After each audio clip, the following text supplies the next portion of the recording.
and welcome viewers to this special broadcast on Sansad TV. I am Tina Jha. In this special edition of Samvad, it gives me immense pleasure to welcome a very distinguished guest, the Prime Minister of Jamaica, Dr. the Most Honorable Andrew Holness, who is currently on an official visit to India. Now, during the course of his visit, he met President Draupadi Murmu and Vice President Jagdeep Dhankar. In his meeting with the Prime Minister, he first held delegation-level talks, and then a number of MOUs were also signed between India and Jamaica. So the key outcomes of his visit, the experience he's had in India, and the memories that he's carrying with him is something that we'll have a conversation about with the Prime Minister of Jamaica, his maiden visit to India. Let me begin first by welcoming the Honorable Prime Minister to Sansad TV. Sir, it's an absolute pleasure to have you with us on this program. Thanks for having me. To begin with, sir, since it's your maiden visit to India, help us and our viewers understand about the kind of experience that you had, and we hope that you had a seamless and smooth experience here in the country. First, let me say that India is a wonderful place. The hospitality and the arrangements that were made for my visit were first class. And the diversity of the people and culture and the innovation of the people and the economy are things to which Jamaica aspire and indeed are inspirational. We are glad to hear that you had a smooth experience here in the country. Now, let's talk about some of the outcomes that you feel that you're taking back while you were here in India. You met the Prime Minister, you had delegation-level talks, a number of MOUs were also signed. So if you could share with us some of the important agreements that have been agreed upon between both countries, both India and So we signed MOUs on sports and culture in terms of collaboration and that kind of people-to-people endeavor, which really forms the foundation. Critically, however, we focused on the unified payment infrastructure and the digital public infrastructure, both of which are critical elements of creation of a digital society. India is a leader in this area, and India has done fantastic in creating the technology. Jamaica is seeking to leverage that, and so we have signed an MOU to partner in this regard. We've also had MOUs on security and defense, and we're discussing many other areas. But in addition to the bilateral conversations, there are many business-to-business conversations going on about how do we increase trade and investment between our two countries. Sure, I'll come to the question on trade and investment and the kind of opportunities that you're looking forward to, but I'll take up the question on your visit to the Parliament House. You had the opportunity to see the new Parliament building as well as the Samvidhan Sadan. How did it feel to be at the place that represents the world's largest democracy and which reflects the will of 140 crore people? Well, Jamaica and India have many similarities. We were both colonized. We're both part of the Commonwealth. And we're both very strong and robust democracy. India, the largest democracy in the world, and Jamaica, the first black democracy in the world. Now, both our parliament buildings were colonial buildings. And both of them have outlived their useful life and probably would not be able to function given the demands of modern governance and democracy. And so I watched with great interest the building of the new Indian Parliament, while at the same time preserving the old building, and both of them coexisting. I consider it a distinct honor to have been given the privilege to tour the Parliament. Let me say that your new Parliament is a clear reflection of India's modernization attempts, of the vision that India has for itself. The Parliament is high-tech, it's paperless, but it does project the aspiration and ideals of India. It is a magnificent building. And yet, right across is the old building, which preserves the history and the character and charm. And so you have both of the best right in the same space. So it was very impressive. and it has given me even more inspiration as I lead my country on this journey of establishing a new parliament. Our parliament building is old. It simply cannot function to deliver the services that a parliament delivers to its people. Outside of that, the parliament building is symbolic. It's an important statement about who we are, the pride we take, and an expression of the sovereignty and aspirations of the people. So we are on our journey to build our new parliament, and so this visit reinforced in my mind the need to have Jamaica's parliament built. We wish you the best with that endeavor. A related question, and since we're talking about parliament, are there insights from the Indian parliamentary process that has maybe surprised you or maybe inspired you as you go back home? Well, in spite of the infrastructure shortcoming of the parliament, the Jamaican parliament does function very well. But the integration of technology into the parliamentary process is something that was very useful to see working firsthand. We are trying to become a paperless parliament. We're clearly not there. But India has a totally paperless parliament, and it functions seamlessly. And so we will be looking very closely at that and the efficiency that brings to the parliamentary process. How do you see your visit to the country solidify India-Jamaica relationship? A bilateral official visit is always a signal of both countries' intent to deepen relationships, but it is what happens after that really determines. So the MOUs would be the formalization of areas of intent, but it is the continued work. It is what happens beneath that ensures that the aspiration for deeper relations actually come true. And so I'm here meeting with businesses, meeting with critical stakeholders, and making the connections which would drive trade and investment, but also create the people-to-people connection in sports and culture. And if you get it right at the bilateral level, at the business-to-business level, and at the people-to-people level, then you would have really fulfilled the goal of having deeper relations. So what are the kind of trade and investment opportunities that we're looking at? India is the pharmacy of the world. The Indian pharmaceutical industry is massive, and Jamaica could benefit in significant trade in pharmaceuticals, in technology, and not just high technology, but technology that can be applied to addressing issues of poverty and climate change, improving agricultural output, and improving bureaucracy, reducing bureaucracy in developing countries.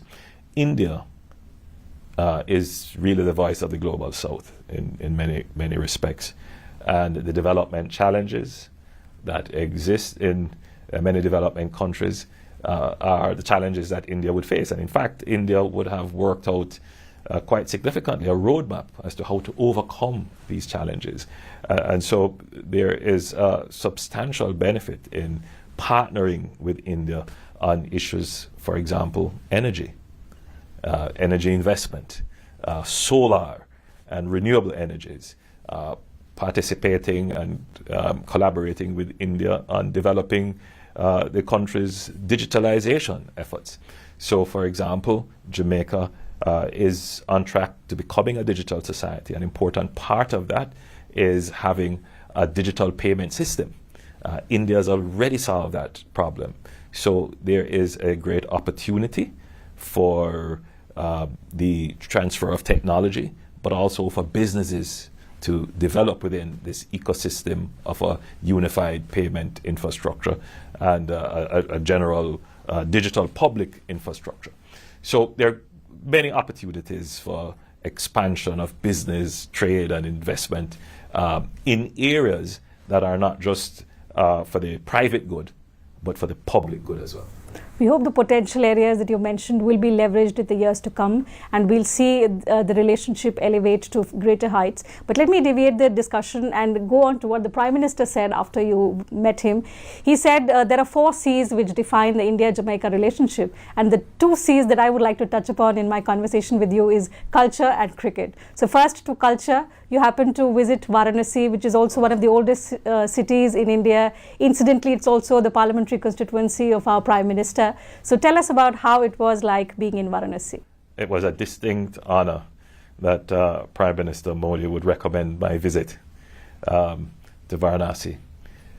A very spiritual place. And I was touched, and I did feel the spirituality of visiting some of your sacred sites and understanding much more about Buddhism and Hinduism. It was, you read about these cultures and religions, but when you actually get very close to the sacred sites and the artifacts, and you get to hear firsthand the stories and the mythology and the religious beliefs and principles, it is a more three-dimensional understanding of it. And I think for the brief time that we had to do the tours and to actually interface with some of the curated events, I leave India with a greater understanding of the spirituality and the culture. The other C stands for cricket. So if I may ask you, sir, who's your favorite cricketer? And I hope he's Indian. That's a difficult question. You're going to get me into problems. I mean, clearly, Chris Gale is someone who I know personally, and he's such a great ambassador for the sport. But, I've always liked Brian Lara and Sachin Tendulkar. They're great cricketers, but they have such even personalities. They're very good ambassadors for the sport. And I grew up like many Jamaicans following cricket because cricket for many West Indians would be a kind of source of liberation, and it would be a display of the prowess of the West Indian people, particularly when we would defeat countries like England and so forth. Clearly, those days have gone, and the space has changed for the sport. But I still maintain that the best days for West Indies cricket are ahead of it. Okay. Another C that India is extremely proud of is its rich cuisine, sir. Did you have the opportunity to try out any of the Indian delicacies while you were here? Not many. So I suspect that on my next visit, if it is not an official one, I'd probably have the opportunity to roam and explore the cuisine of India. Sure.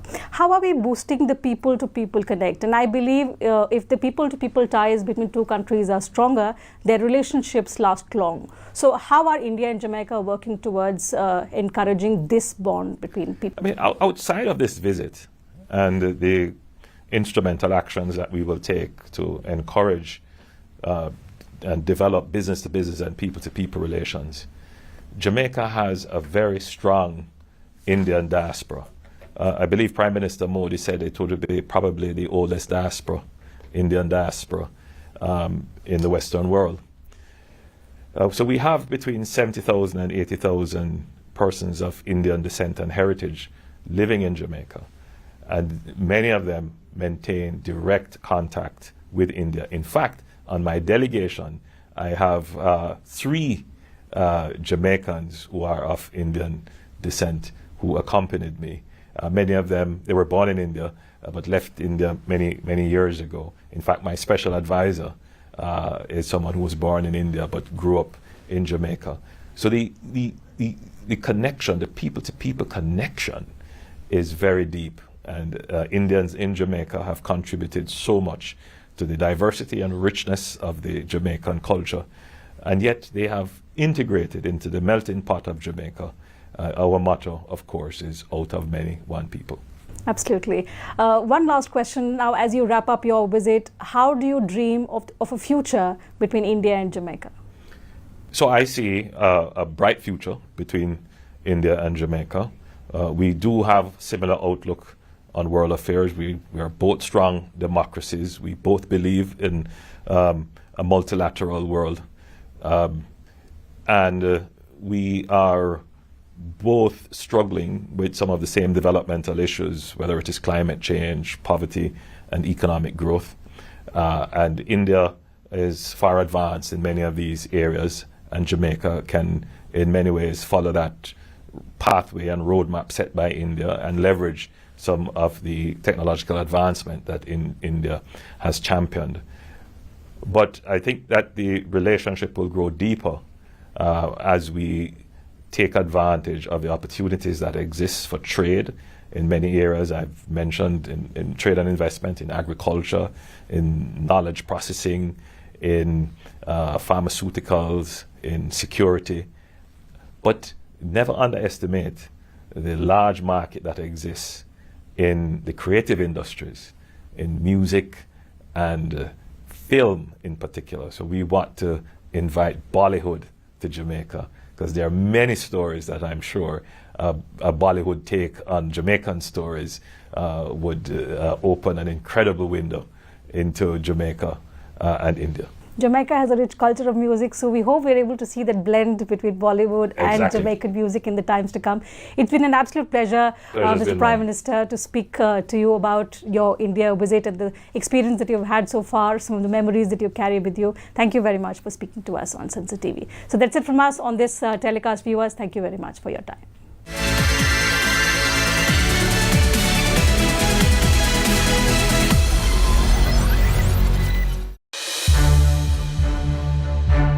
To watch more programs of Sansad TV, subscribe to our YouTube channel and don't forget to like and share them.